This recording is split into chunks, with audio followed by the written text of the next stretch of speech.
Um exemplo prático que a gente pode ver aqui é o seguinte. Eu tenho dois corpícios aqui, dois boles, A e B, e está atuando uma força sobre o A. Superfície perfeitamente lisa, não tem atrito. Pela segunda lei de Newton, eu tenho uma força que vai gerar uma aceleração para cá. Repara que a força F atua só no A. Ao isolar os corpos, que significa marcar as forças, eu não posso marcar essa força F no corpo B. Quem empurra o corpo B? É o corpo A. Ou seja, ao ser empurrado, o corpo A empurra o corpo B. Então, o que eu posso marcar no corpo B é exatamente a força que o corpo A exerce no corpo B. Certo? Então, eu tenho uma ação. Qual é a reação? A reação é o corpo B exercer uma força no corpo A. Essa força tem mesmo módulo, mesma direção e sentido contrário. Ó. Repara que a força que o A faz em B tem orientação lá para a direita e a força que o B faz em A tem orientação para a esquerda. Ué, mas espera aí. Se toda ação tem uma reação de mesmo módulo, mesma direção, né, e sentido contrário, não era para se cancelar, anular e todo mundo ficar parado?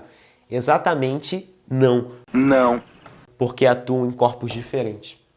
Repara, ó, ação e reação estão atuando em corpos diferentes. Então, se eu puxo meu cabelo, eu não vou conseguir sair do chão, porque ação e reação estão atuando no mesmo corpo, ou seja, não faz sentido.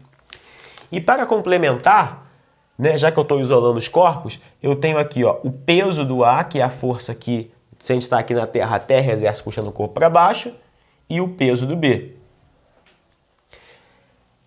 Muito comum você falar que a reação é a força normal e a força normal não é a reação do peso. Lembre-se que a força-peso é a força que está exercendo ali, se estivermos na Terra, é a força que a Terra exerce sobre o corpo. A reação é o corpo puxar a Terra.